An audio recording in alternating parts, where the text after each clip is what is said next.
Höfundur við Má Jónsson sagnfræðing Árna Magnússon, líf hans, starf og handritasöfnun, en Már hefur nýlega lokið ritun bókar ævi Árna. Árni Magnússon tvímælalaust eitt af stóru nöfnunum í Íslandssögunni.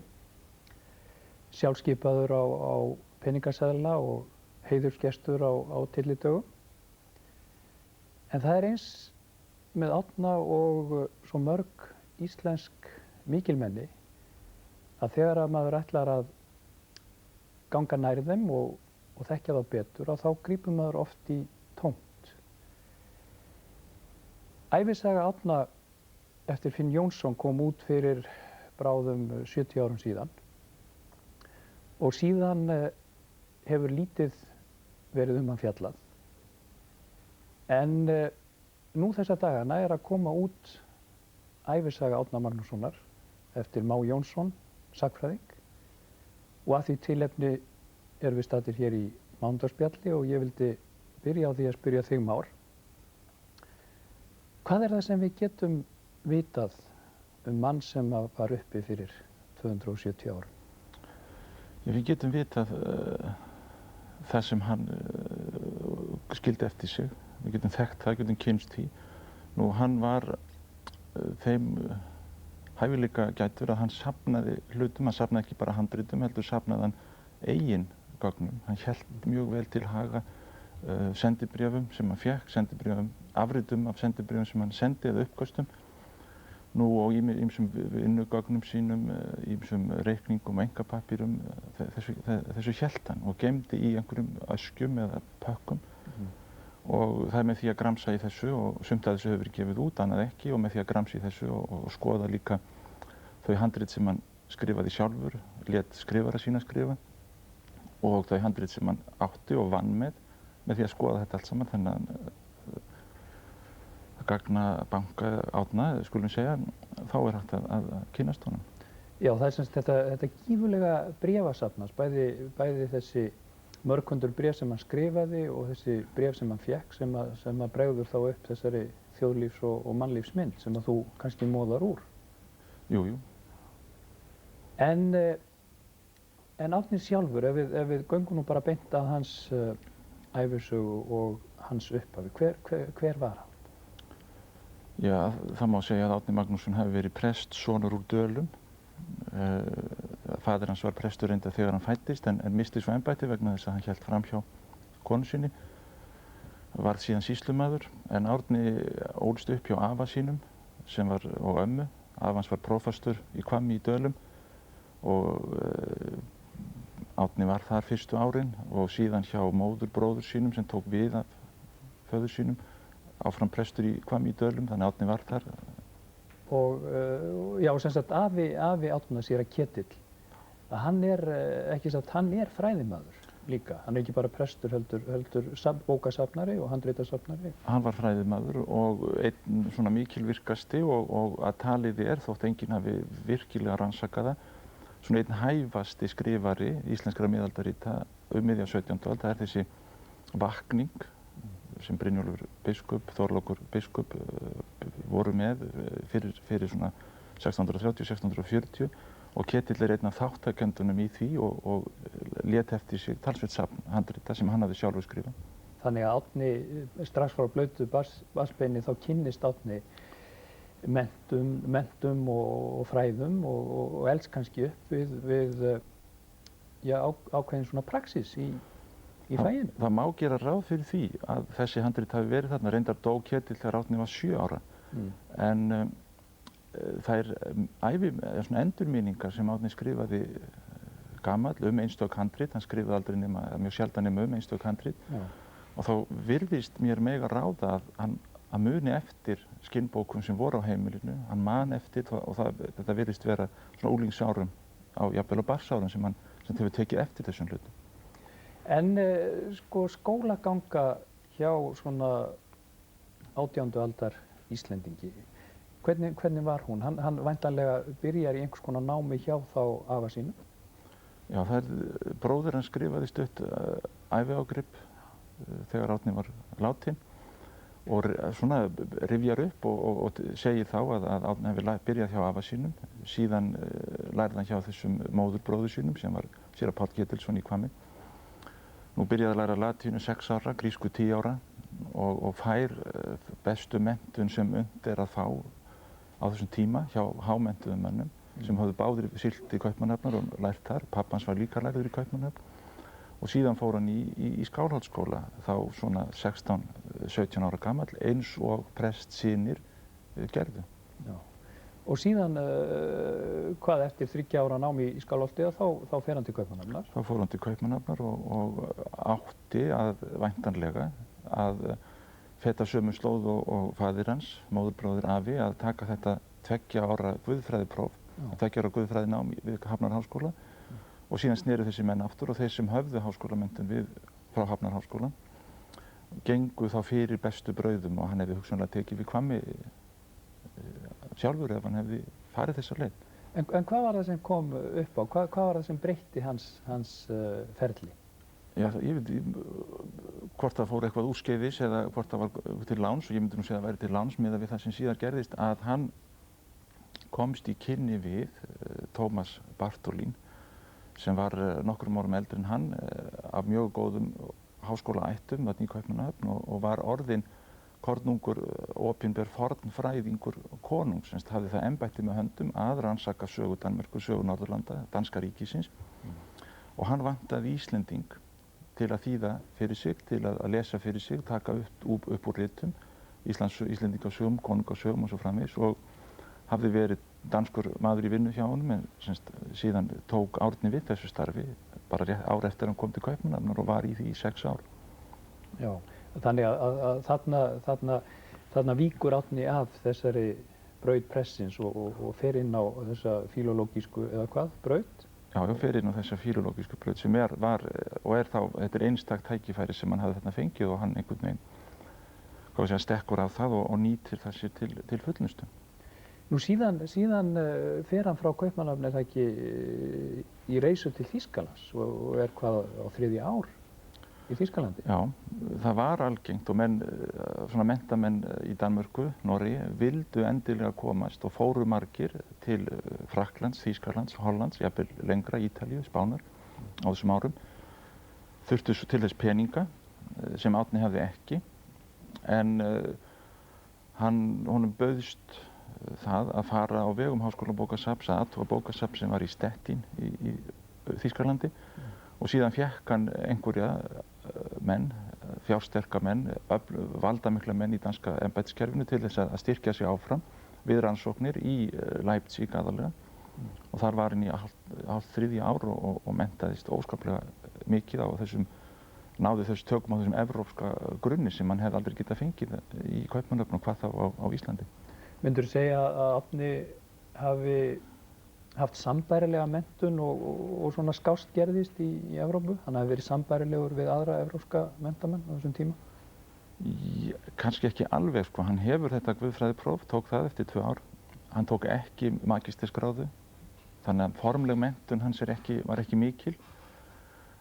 En svona miðað við þá elju og þá ástundum sem hann sýndi og svona metna, þá má nú ætla hann hafi svona verið með fremri mönnum að minnst í Danmörku og jafnvel svona í fyrsta flokki, getum við sagt, miðað við aðra evrópska fræðimenn eða enska eða franska, þýska. Já. Maður verður fljótlega var við hrifningu manna á Árna. Hann virðist hafa haft einhverja svona persónutöfra og líka ástundun og vinnulag sem að menn hrifust af, til dæmis Þormóður Torfason sem var nú svona fyrirrennari Árna í handritasöfnum, að hann fer mjög fögrum orðum hann og tekur hann jafnvel fram yfir Sæmund Fróða og Snorra Sturluson. Jú, það fer ekkert á milli mála að Árni var eins og heltekinn af þessum fræðum og hefur áreiðanlega verið mjög skemmtilegur í samræðum þetta sem hann var svona heillaður af og það er alveg greinleitt að svona í nánastu umhverfinu þá eru menn mjög svona uppveðraðir af þessum manni, hvað hann er ákafur og áhugasamur. En hvað myndirðu segja nú Sko nú sér maður á bréfum Árna að á þessum tíma þá hann sjálfur mjög kvíðinn sína framtíð og angistafullur nánast og veltir vöngum það hvað verði sig og spekulerar jafnvel í því hvort hann eigi að fara til Svíþjóðar eða Englands og framtíðin ekkert sérstaklega björt og virðist vera alveg svört á Íslandi. Hann virðist ekki geta hugsað sér að snúa heim.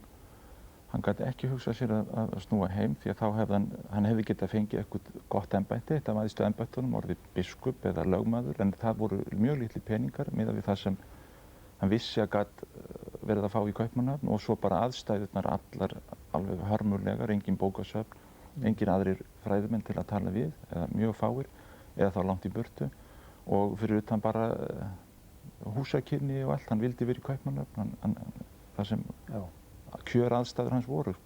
En svo gerist það að hann kemur aldeilis til Íslands og það þessi fræga sendiferð sem hann fer að boði konungs, ekki satt? Hvað, 1702?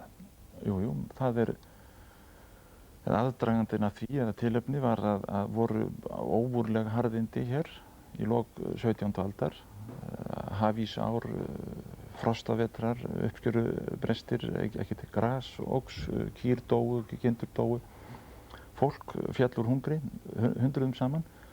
Þannig að það var ákveðið að láta athuga þetta, hvað var hægt að gera og af hverju þetta væri svona og svo mótaðist sú hugmynd að senda menn og þá varð úr óljóst nákvæmlega hvernig það bar til af hverju Árni var sendur. Hann var nýorðinn prófessor við Hafnarháskóla og hefði sjálfur helst viljað fá að vera þar í friði. En hann var sem sendur og fékk að velja með sér Pál Vídalín sem var varalögmaður og æskuvinur hans til að gera þessa úttekt á Íslandi og leggja einhverja tillögur fram það hvað bæri að gera.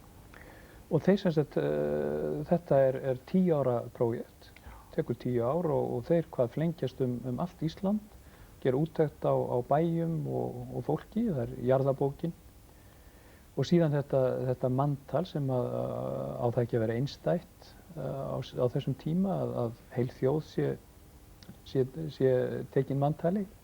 Jú, manntalið er einstakt og jarðabókin er líka einstök að því leyti hvað hún er nákvæm. Það eru til jarðabækur yfir Danmörku, eitthvað yfir Noreg og víðar í Evrópu en ekki jafn nákvæm, ekki með sömu upplýsingunum. Nú það má heldur ekki gleyma kvikfjártalið, þannig að við létum líka gera skýrslur allar kindur og allar kýr og meira segir kýrnar aldursgreindar og ýmislegt svona, ýmis önnur svona heimildaöflun sem þeir stóðu fyrir til þess að geta og þetta er þannig alveg í byrjun þess tímabil sem farið að gera svona rækilegar úttektir á. Núna þarf að gera úttekt, ef eitthvað á að leysa þá þarf að gera úttekt en áður var þetta ekki gert. Það er rétt svona og þeir eru þarna fyrstir á Íslandi til þess að gera svona rækilega úttekt til þess að undirbyggja einhverja niðurstöður úrbætur. Já, og hafa náttúrulega fyrir vikið verið örugglega víðförlustu Íslendingar á sinni tíð og það er á þessari miklu yfirreið Ísland ekki satt sem að Árni fær alveg einstakt tækifæri til að safna handritum. Jú, sko, Árni sjálfur fór nú aldrei lengra en hann tók vestur Skaftafellssýslu, austanverðu og svo fór hann á Vestfirði. Hann fór aldrei á Norðurland og aldrei á Austurland. Hann ætlaði að fara á Austurland en var veðurteftur einhvers staðar á miðjum Sprengisand og var að snúa við. En hann fór þessi svæði og leitaði nú reyndar helst á heimahaga, heimaslóðir í Dalasýslu þar sem ættingjar hans voru.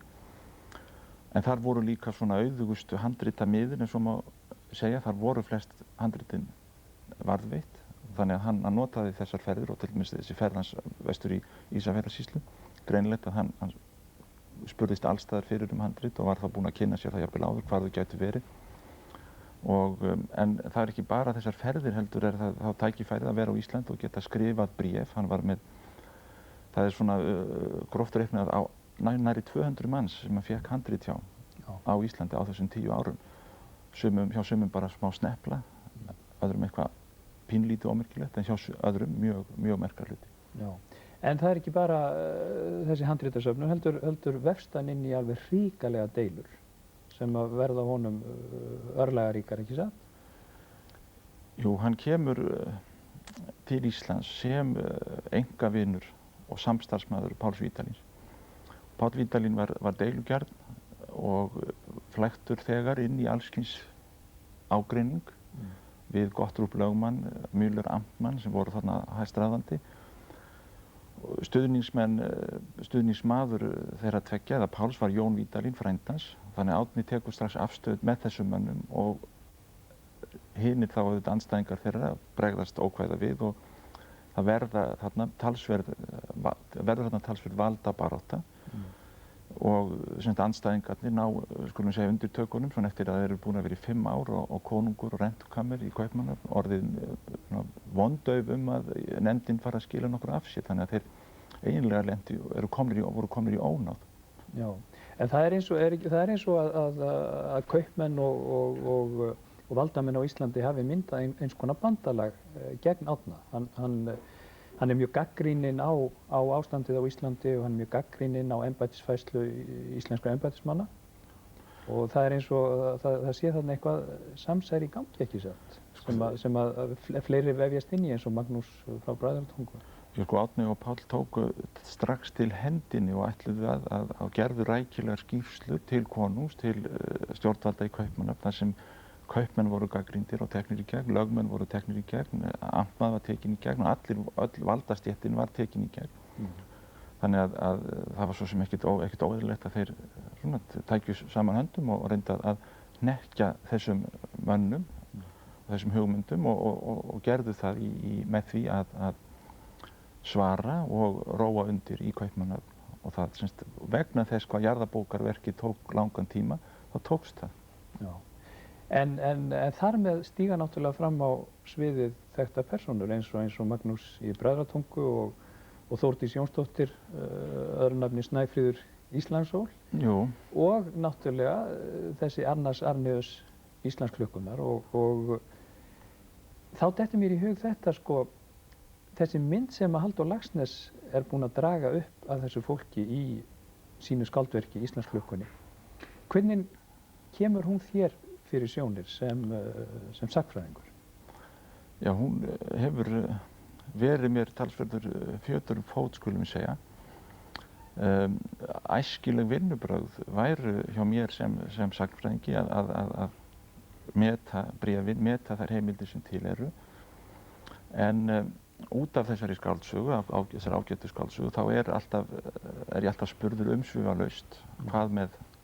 Og svo kemur einhver romsa úr skáldsögunni, þannig að hún er svona orðin inngróin í þjóðarvitund Íslendinga. Og þannig að ég hef séð mig tilneyddan aðeins að eiga við það eða kljást við þá ímynd sem er kemur fram af Árna. Sumt er auðvitað hárrétt.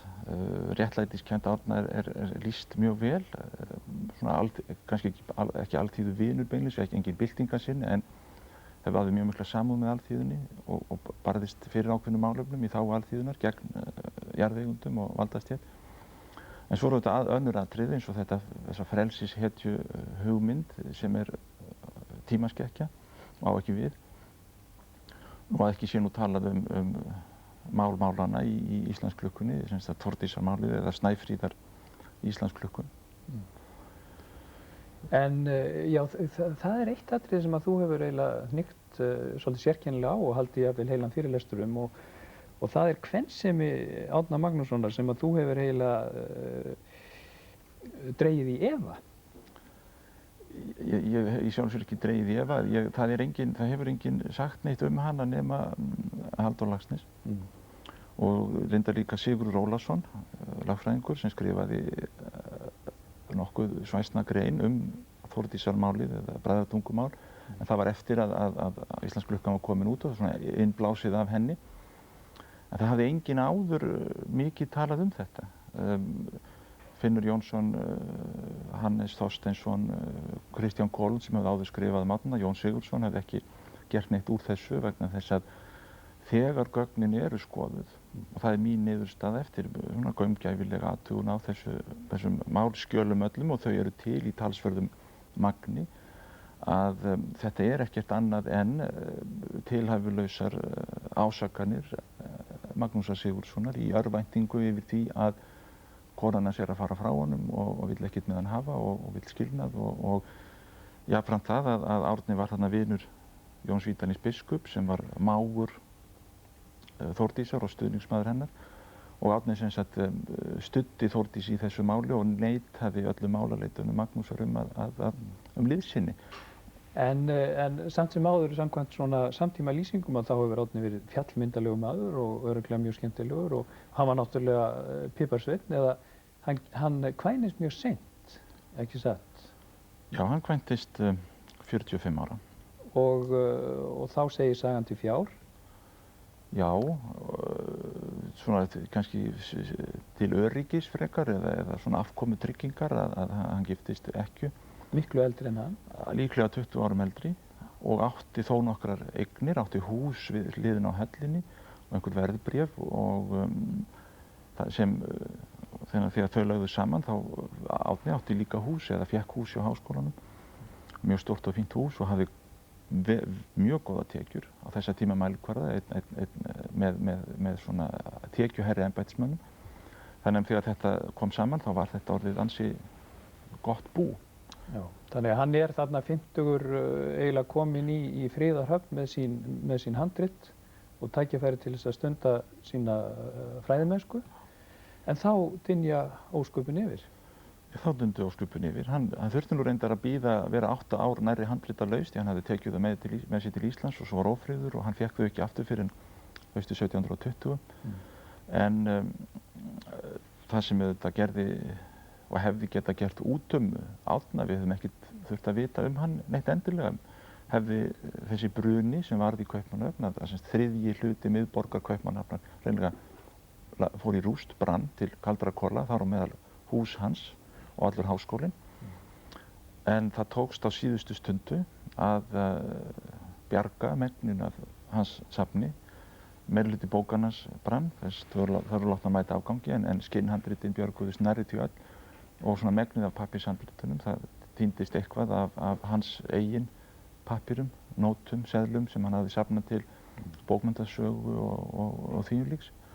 En hann sem sagt tregðaðist við að láta íslenska stúdenta gangi í það að bjarga þessu og hélt að þessu hélt eldurinn yrði slökktur en svo sem tókst á nokkrum klukkstundum að bjarga þarna þessu og sem betur fer, segi ég nú. En samt sem áður, þarna þessi bruni 1727, að hann gengur svo nærri Árna að hann svona hálf sinnisveikur eftir og deyr stuttu síðar.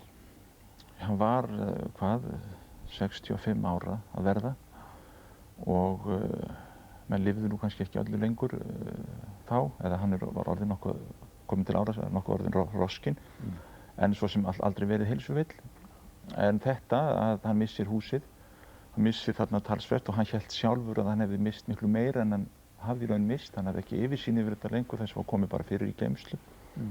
Og það er ekki einu sinni víst að hann hafi nokkuð tíma farið í gegnum neitt almennilega aftur og hann þurfti að flytja 3 sinnum þarna á 1,5 ári, var á hrakhólum og þurfti að fá miklu minna húsnæði og svo var veturinn mjög kaldur þarna á eftir og hann sinnti nú sinni vinnu og síðan sem sagt rúmu ári eftir þá lagðist hann veikur og lá banarleguna yfir jólin 1729 og yfir áramótin að 1730 og dó þarna aðfaranótt eða undir morgun 7. janúar 1730. Nú á þessum dapurlegu nótum verðum við víst að ljúka í kvöld, en við getum huggað okkur við ævisöguna sem einmitt að koma út og ég óska þér Már til hamingju með hana.